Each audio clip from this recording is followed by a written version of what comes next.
Et salut les yokai, j'espère que vous allez bien car c'est Onitaku qui vous parle.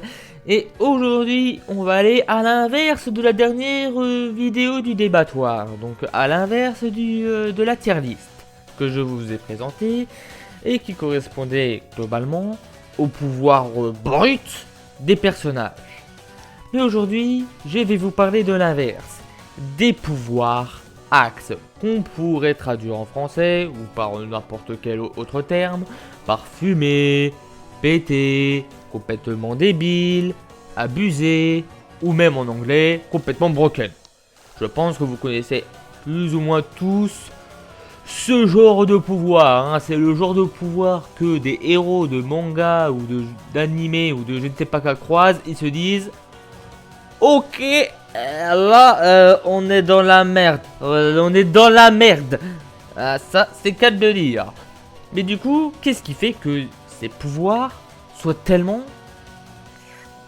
au-delà du brut? Ce que je veux dire par là, c'est qu'est-ce qui fait que ces pouvoirs soient justement considérés comme complètement pétés et complètement fumés. Eh ben, en quelques lignes très simples, ces pouvoirs contournent et outrepassent le brut.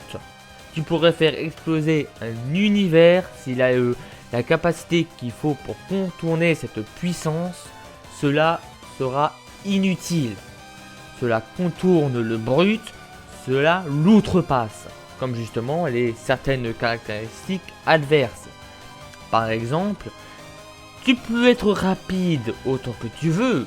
Mais si ton adversaire, par exemple, manipule le temps ou peut se téléporter, ta vitesse apporte peu. Ou encore, si tu es intangible ou invulnérable, ton adversaire peut frapper aussi fort qu'il veut, soit il touchera du vent, soit il se pètera la main. C'est un peu ça la logique, et ça peut être également de outrepasser les défenses adverses, car ils t'attaquent mais pas de manière conventionnelle, pas de manière brute. Par exemple, on va prendre un cas assez spécifique, la manipulation du sang. Si je peux manipuler le sang qu'il y a dans tes veines, tu peux être résistant autant que tu veux, tu vas morfler, tu pourrais même en mourir.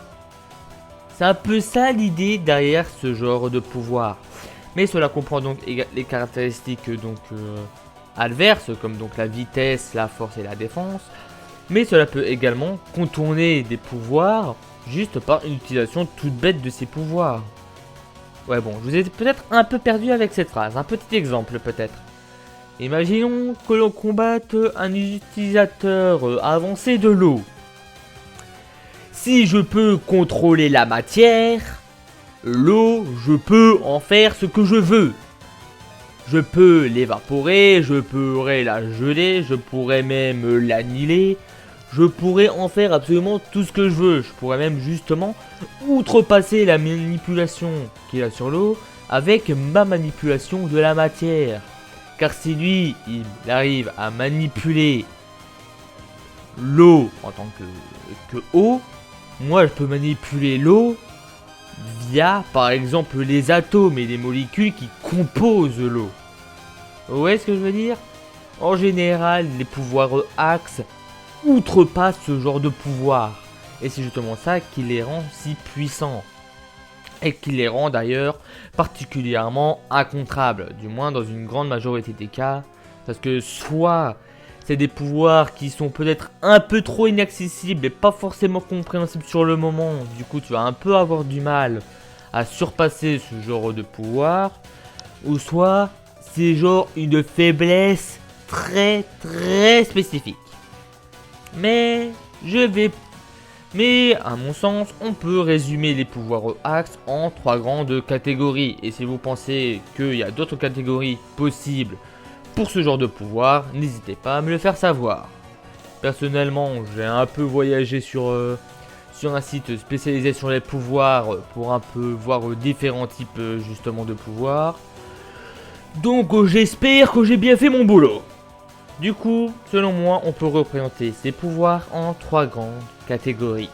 Déjà, à catégorie corporelle, donc en général, qui ne va pas trop au-delà de toi, qui ne concerne surtout que toi, ou voire même légèrement les autres. Mais petits exemples pour peut-être que vous compreniez un peu mieux. Déjà, en pouvoir corporel, on pourrait en pouvoir axe qui donc pourrait énormément handicaper l'adversaire, c'est déjà l'absorption. Hein, on a vu ce que ça a donné avec Boo, c'était pas du joli. Ça peut être également la nullification des pouvoirs, car si tu peux pas utiliser tes pouvoirs, bah tu vas devoir compter sur ta force physique. Et dans une grande majorité des cas, tu ne frappes pas aussi fort que tu le peux avec tes pouvoirs, si vous voyez ce que je veux dire par cette phrase. Puis nous avons également le copiage, qui te permet donc de copier les capacités adverses pour retourner ses capacités contre lui. Même si la place de ce pouvoir en tant que pouvoir pété peut être discutée, on pourrait tout simplement également se dire que ça dépend si le copiage, ou plutôt si le copie est éternel ou non, si elle est définitive ou pas. Pour passer, pas non plus du coq à l'âne, mais un peu à autre chose, nous avons également dans ce genre de catégorie corporelle la réflexion des attaques. Par exemple, tu peux utiliser un pouvoir qui permet, comme une sorte de miroir, de repousser les attaques vers ton adversaire. Ou encore de transférer tous les dommages que tu as eu ailleurs, comme une sorte de poupée vaudou. Mais bon, on a bien vu ce que ça donne avec Idan, c'est un pouvoir qui peut se révéler assez dévastateur, surtout quand tu as d'autres pouvoirs et spécificités à côté qui rend cette capacité particulièrement tenace. Comme justement Idan dans son cas, son immortalité apparente. Car en effet, l'immortalité ou même sa cousine éloignée, régénération, sont également des pouvoirs corporels qui peuvent être considérés comme complètement pétés. Car si c'est un match à mort, si tu es immortel ou que tu peux te régénérer ton corps entier le temps que ton âme est encore vivante, ouais, cela risque d'être légèrement dur à le mettre au tapis. Très légèrement. Et dans une autre catégorie qui peut être un peu liée à l'immortalité et à la régénération sur un plan défensif, on peut également compter l'intangibilité, comme les logas dans One Piece par exemple. C'est souvent cette particularité des logas qui fait justement souvent un peu grincer des dents certains fans quand on confronte des logas contre d'autres adversaires. C'est que les logas, on peut pas les toucher sans avec granit marin ou sans de l'eau ou sans du haki. Ouais, c'est sûr que quand les caractéristiques qui te permettent de toucher un adversaire sont très spécifiques à un monstre, c'est sûr que c'est pas ce qu'il y a de mieux, ça je veux bien l'admettre. Mais c'est pour ça que les logas d'ailleurs sont assez pétés dans One Piece, même si bon, dans One Piece les moyens pour les contrer sont un peu plus répandus que dans les autres franchises. Et dans le même délire défensif que la tangibilité, on peut également tout simplement trouver la vulnérabilité. Sauf que là, au lieu de frapper du vent ou je ne sais pas quoi, ici tu frappes plutôt de la pierre. Mais constamment de la pierre, tu peux frapper autant que tu veux, tu ne verras pas une seule cicatrice ou un seul bleu sur ton adversaire. Surtout que la vulnérabilité peut varier d'un personnage à un autre. En général, quand on parle de la vulnérabilité, on va surtout parler de physiquement parlant, mais il y en a qui sont également invulnérables sur d'autres aspects de leur personne. D'ailleurs, maintenant on va passer à un niveau bien au-dessus, avec par exemple d'autres capacités surtout liées à toi-même, donc au niveau corporel. On peut également compter la petite trinité des pouvoirs omni. L'omniscience, qui te permet de tout savoir, l'omniprésence, qui te permet d'être partout et nulle part à la fois, et l'omnipotence qui est censée te rendre tout puissant. Mais bon, en général, dans les débats, à moins que ce soit clairement énoncé, on évite de parler de omnipotence, en grande partie à cause du pseudo,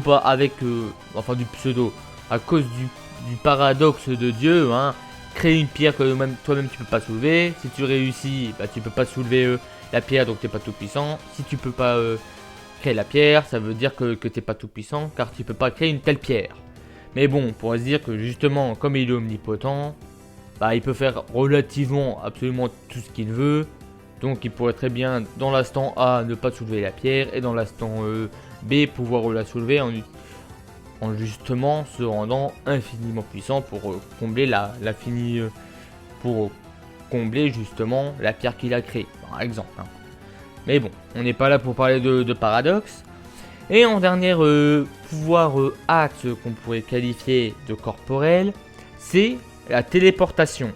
Et ce qui est bien avec la téléportation, c'est que on pourrait se dire, c'est pas un pouvoir pété ça. Cela dépend.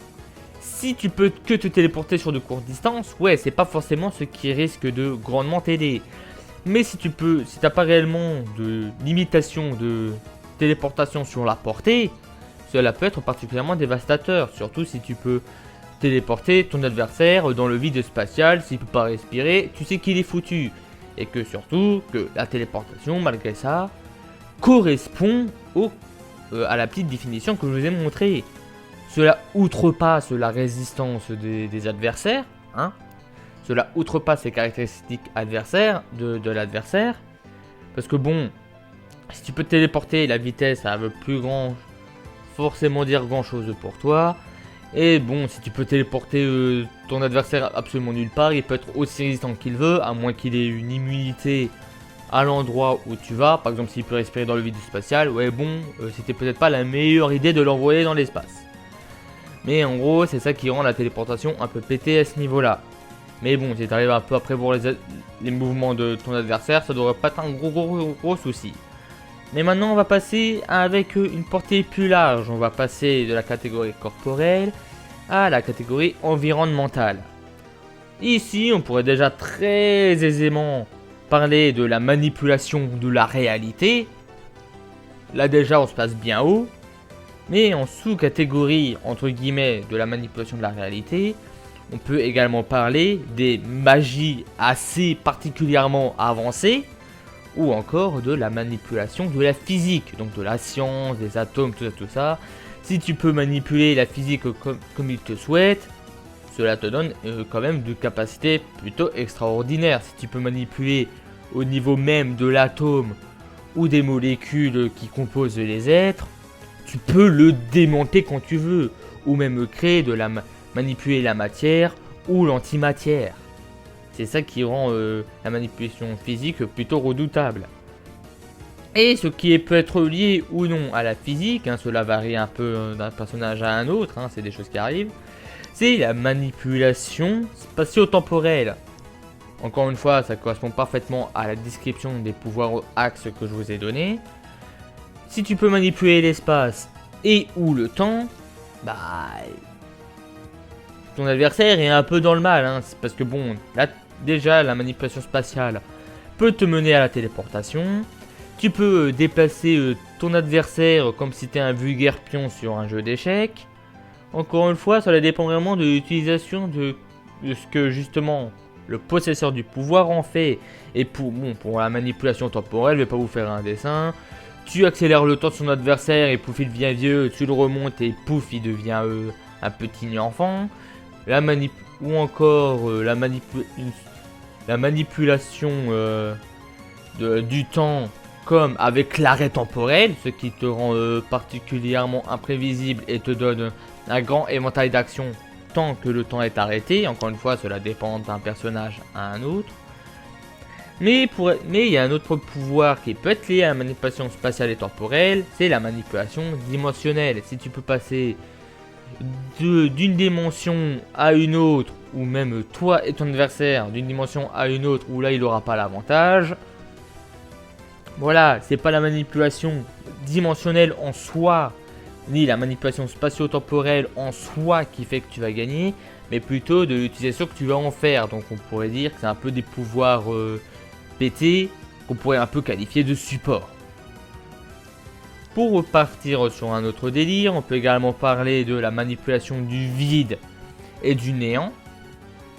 Voilà, hein, tu t'en doutes que si tu te trouves dans le vide ou dans le néant, tu n'auras pas forcément beaucoup de temps à vivre, hein, surtout s'il peut potentiellement te détruire à l'état de vide ou de néant. Mais bon, ça c'est une manipulation assez spécifique.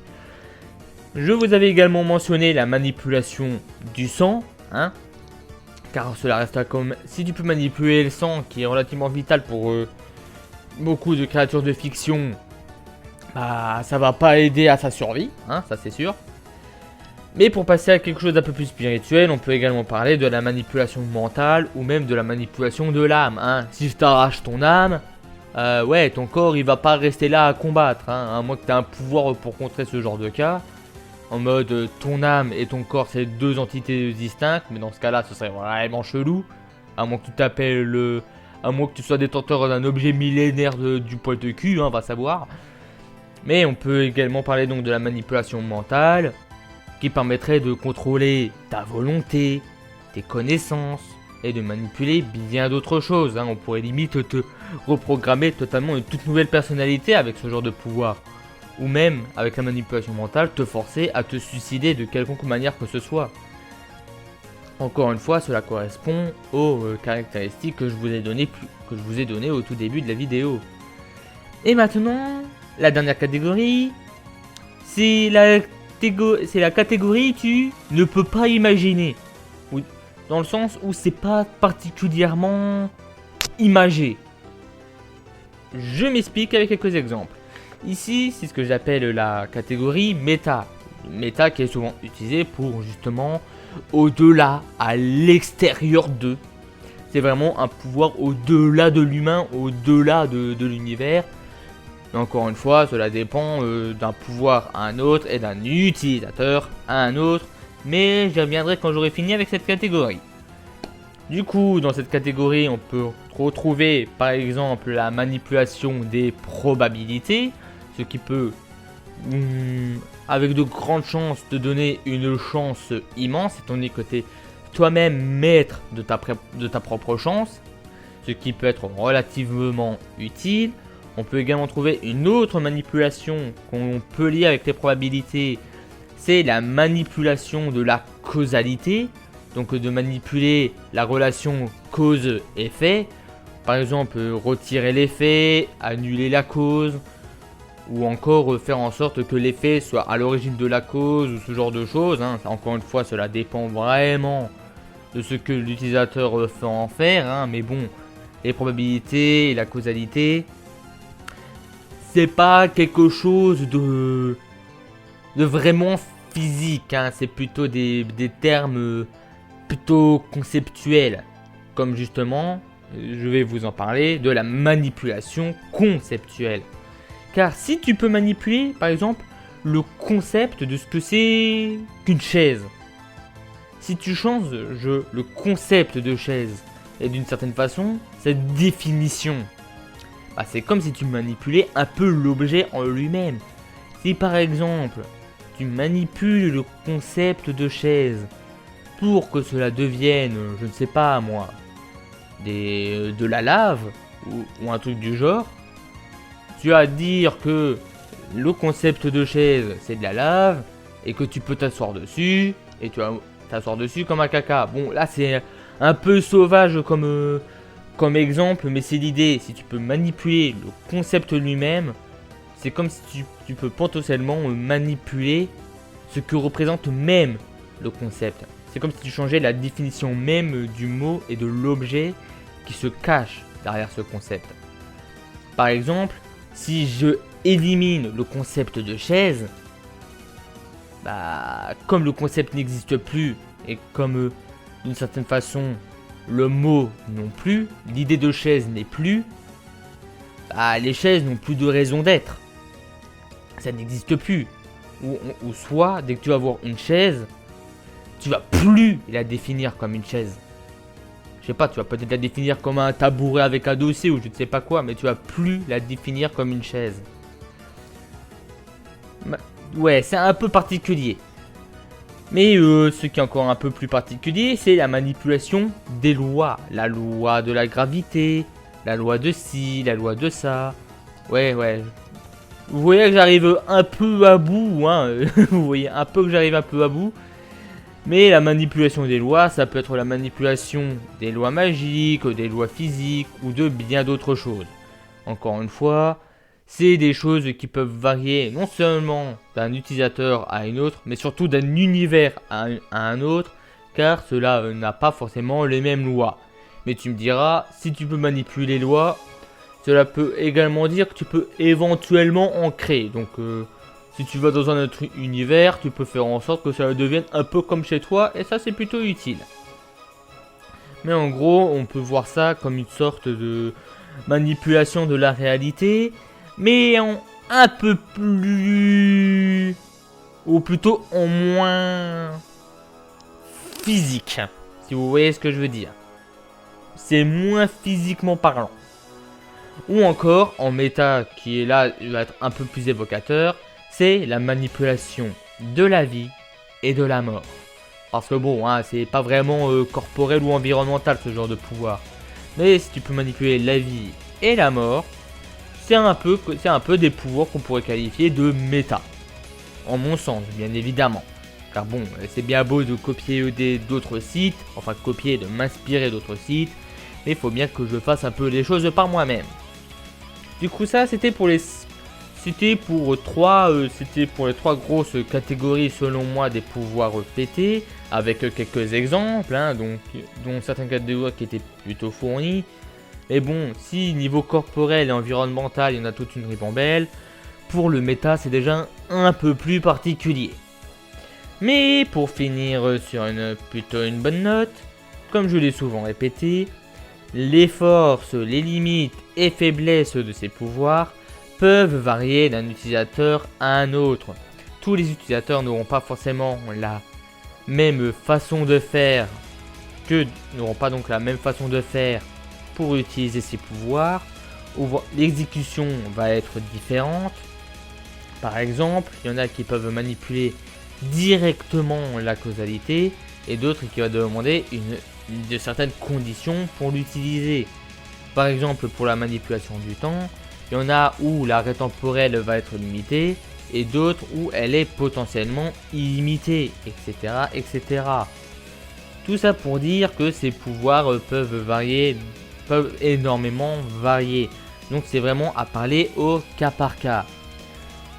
Et pour par exemple, je pourrais très bien parler d'un certain utilisateur de stand qui fait pas mal polémique concernant la force des animés, hein, n'est-ce pas Giorno, hein? Toi tu mériterais une vidéo à toi tout seul tellement que tu prends la tête. Mais on verra ça une autre fois, donc tu peux dégager. Je t'ai dit de dégager. Comment ça non? Satoshi, vire-le. C'est normal qu'elle n'est pas affectée. C'est le pouvoir du montage. Bon, du coup, c'était Onitaku. J'espère que cette vidéo vous aura plu. Allez, ciao.